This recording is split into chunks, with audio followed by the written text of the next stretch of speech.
Hey y'all, what's up? My name is Tom Mizzle. You watching my channel Mizzle 14, and I'm here doing a review of Love and Hip Hop Miami, Season 3, Episodes 7 and 8. Like I stated before, I have missed last week's episode, so I'm combining last week and this week, and it's a good thing. So this review is not going to be long because it's going to be certain things I want to talk about, and it's go straight to the point and keep it simple and not make it long because I'm trying to get it up there for y'all, my viewers and my subscribers who's looking for this video. So hear it out. All right, so Trick got arrested. He got out. He said he fell asleep in the car, knock on the car. Sometimes falling asleep in the car is not always a good thing because they will still arrest you behind every day. See, you got possessions or you was in intent to drive under influence.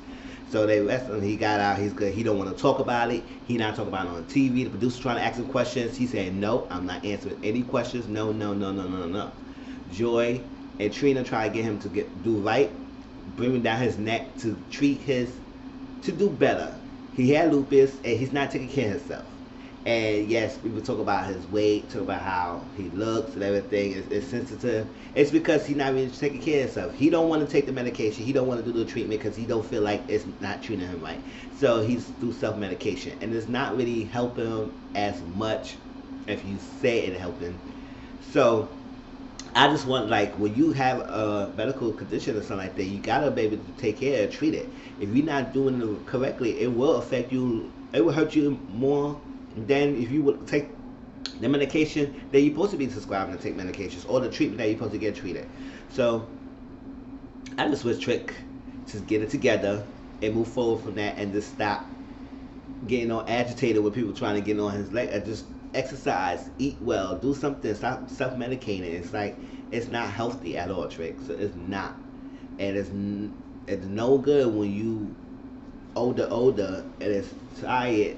And you older, your body can't handle it, can't keep up. You're not that young teenage like you was before. You're not that young 20 years old. You are older, so your body can take so much. So you gotta be able to take care of yourself.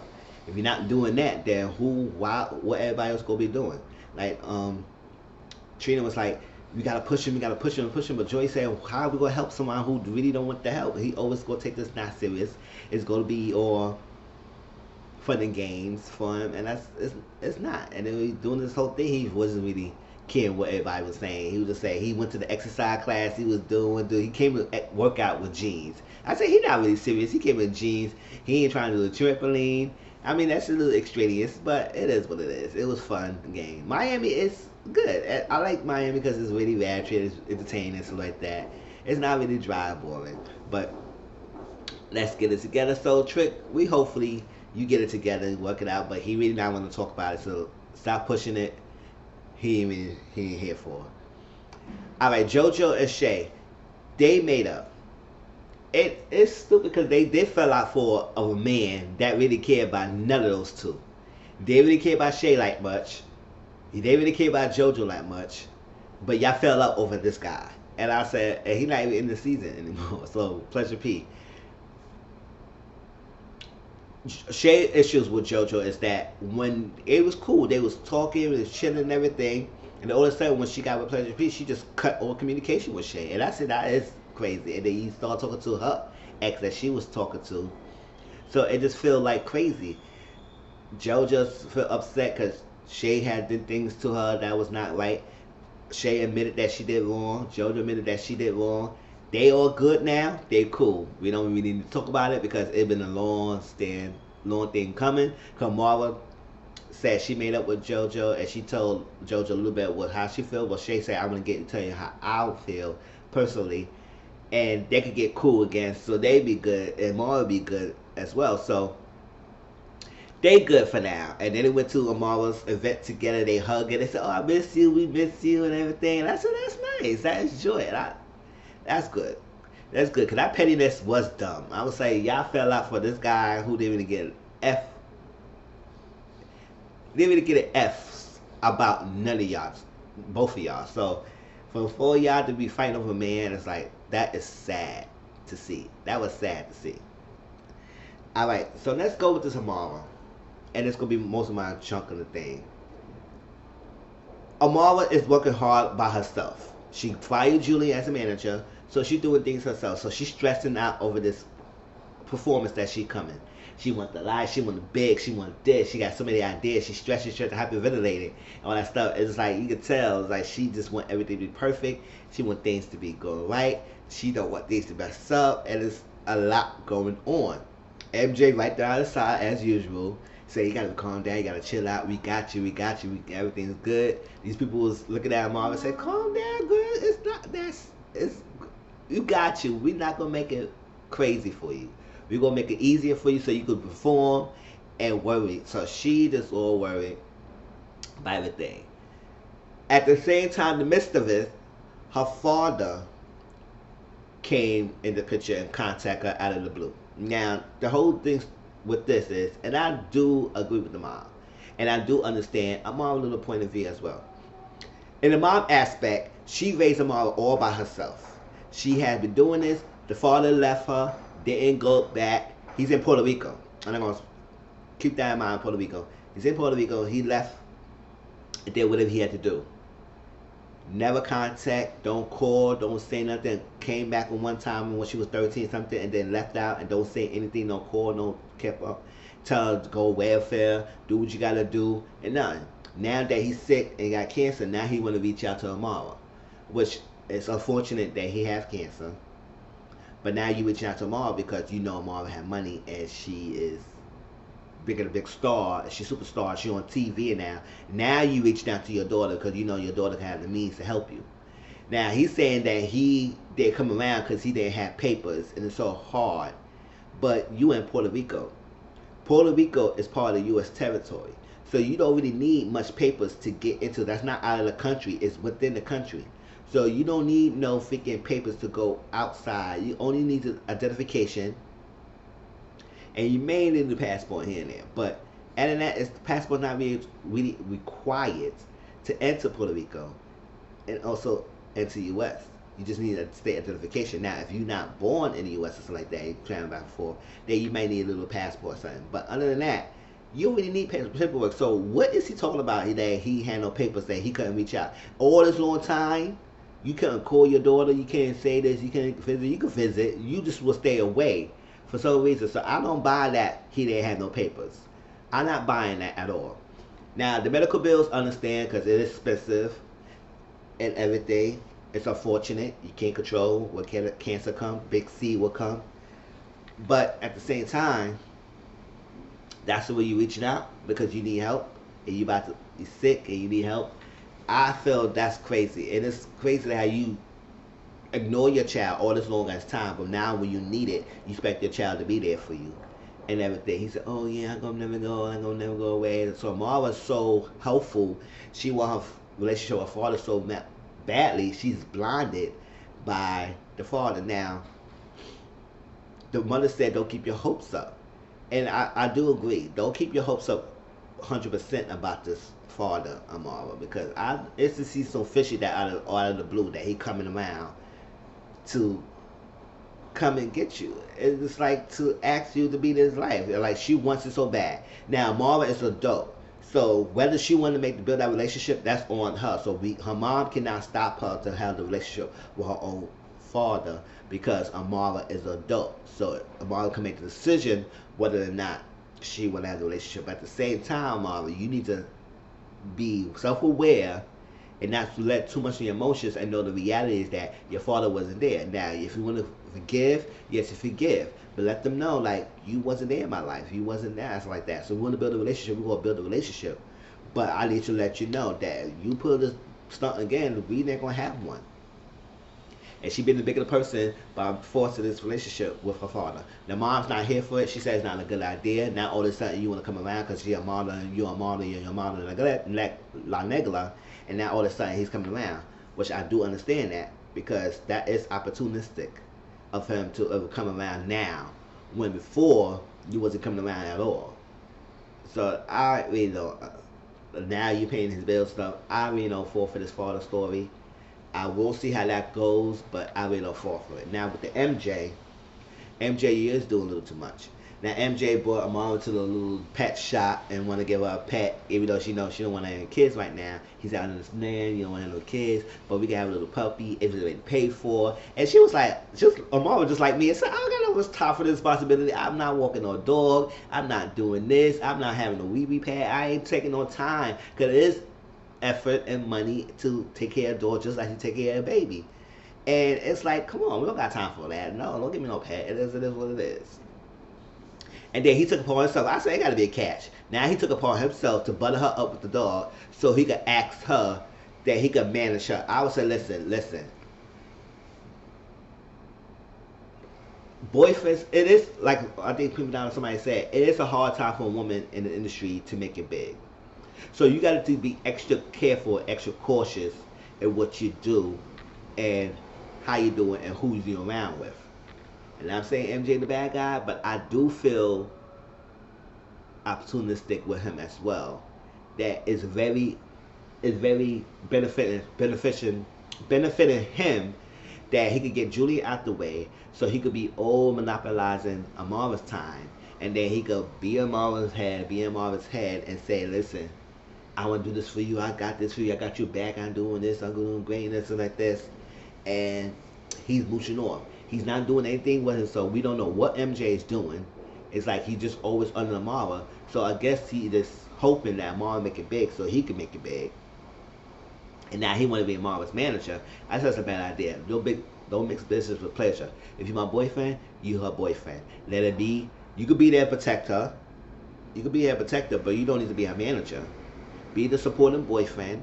You don't need to be a manager because boyfriend and management, girlfriend management, whatever it is, family management, sometimes it's tricky. And the best bet of me and personally in this kind of entertainment and music industry, you really gotta have somebody who's neutral and really gotta vet the person to make sure they don't try and rule over you. Sometimes people do want to have family members who they could trust and stuff. But you gotta be really careful because that could be a double-edged sword because you want a family member you could trust that you don't have to do with somebody stranger. But at the same time, a stranger would be best who have a better interest in you because they want to take advantage of you. So it's strange, but you got to really think about who you want. Because I would rather have somebody who's neutral, who don't really have the ties to me, and or bloodlines or whatever emotionally, that they can get the job done. And I want the person who get the job done, who look at the books and stuff like that. Even though I would still oversee things, because you never know. But look at the books, make sure things is right, and you build that connection with the person. But it's more a professional and business level. It's no personal. It's like that.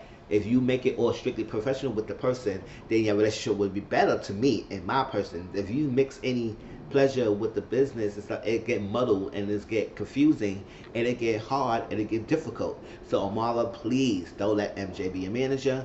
She said, think about it. I wouldn't even think about it. I would say nope. I don't care how much his feelings be hurt at that time. I would say nope. No. That's how I would say that. I would say no, that's not happening. It was not gonna happen. No, you should be just the boyfriend, not my manager. So it is seeing kind of fishy that he want to be too much involved in her career. All right. And pick it back off of that. Prima Donna met somebody named Annie. Annie used to date MJ, so she know that MJ is a user because when MJ trying to get his career, she was helping him out so financially as a supportive girlfriend.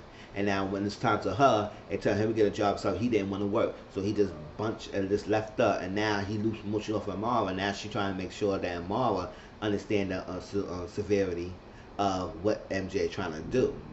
And he might be blinded. And maybe Amara might start seeing it. And she just needs somebody to show her or tell her and confirm her feelings. Because next week it seemed like Amara and MJ gonna blow up. And it seemed like Amara knew something. She had a feeling about something about MJ, but she didn't want to know because she wasn't sure if this was the truth, how she was feeling. Always stick hey, your gut telling you something, Amara, go for it, all right? That's what. Last thing, Hood Brat, Sukihana, and Chameleon is trying to do their own tour, the Baps tour. Oh, what they call? The Baps tour, and it's gonna be a black, I can say black ass princesses tour. I did not forget what it was called. I forgot what they said, what it was. But they go to the Baptist store, they gonna do it, they gonna do it without Trina and stuff like that. It's gonna be great. They got following, they gonna do their thing, they gonna do what they gotta do to make the money, to make their bag and do stuff. So you can kind of feel a little type of way about it because she misses her kids because she said she's away for her kids. She wants to make sure she have a better life for her kids, but at the same time, to spend time with them. So it is hard when you're entertainment industry and stuff like that. You gotta make the money back. You all gonna be away for your kids as much, a lot, but you have to let them know that you are doing it for them, and they probably understand. And so they looking for a road manager. So Tip gonna try to help them get a road manager. They interview a couple people. That white guy was too much. He's like, I got 20 years. So you gonna do this? You gonna make sure you make the right way. And I'm the right one. I'm playing with y'all. I was like, oh. And then they got this girl named Chardonnay. She was too nervous, and I was like, oh, leave Chardonnay alone. And then they had another guy that Sukihana was trying. They was all Google the eyes over, and her black said, listen, we ain't trying to have nobody we can sleep with. We ain't trying to do this. I think the girls is trying to look somebody who's so attractive. We don't need that. We need someone who's neutral, who get things together, who don't want to party with us, who want to make sure we are good, set us straight. Don't be a yes man. Let us know. Keep us in line. Keep us in check. I said you need to have someone who really could get y'all in check because y'all 3 personalities is too much. So that was that. And lastly about Sky. Sky Santana is having a mixtape party, and he didn't want Tip there because remember we all heard about Sky getting shot, and he said it was a hate crime. Tip went on video saying that it wasn't a hate crime. She was there. He was doing some of her actions that led to him getting shot. Now she is part of the community too, so I don't think it was a hate crime. It's that some things you was doing and the place you was at was not the right to be acting up. Now, I wasn't there. I cannot say what is what, but nobody should deserve to get shot at. But I do understand it's a certain time and place how you behave. And if you behave a certain way in a certain area, people are not going to like that. So they're going to retaliate and come at you. So he's not here for it. He told Tip not to come in. He told Sukihana he could bring Tip. Now, when Tip come, it's a sign, no trespassing, had her picture like there. And Scott Santana stuff. She could go live, apologize, and all that stuff. But all that stuff, nobody gonna tell me anything what I have done and what I don't do. I deserve, and she deserve to say that. She gonna apologize, all that stuff. And she ain't apologize to me in live. I'm not want to hear it. So Tip left. I said, listen, fine, move out of there, be gone. And the last thing when Briscoe was Shello, he went on bowling with his son Britton. Cute little son, Cello, and they're saying to see if they gonna work it out, see how they gonna work it out, and be good with that. But and Prima Donna, I don't know, Prima Donna, you speak yourself way too highly. Like everybody know who you are. We don't know who you are till you got in the show. So the fact we understand you was in the hood, you in struggle, you did what you got to do to get out, all that stuff. But you glam yourself up too much. And that's all I gotta say about that, because I really don't know why Prima Donna big herself so much, which is good. You have the confidence, but don't make it seem like you this great person that we supposed to know who you are. All right. But that was Love and Hip Hop Miami, y'all. Please like, comment, subscribe to my channel, share my videos as well. I appreciate everyone who has supported me in my endeavors, and I'm trying to do more things to get more people to like my videos and watch my videos and build a community. We'll need to have all Mizzles, y'all. Right? Please like, comment, subscribe, and I'll talk to you later. Peace.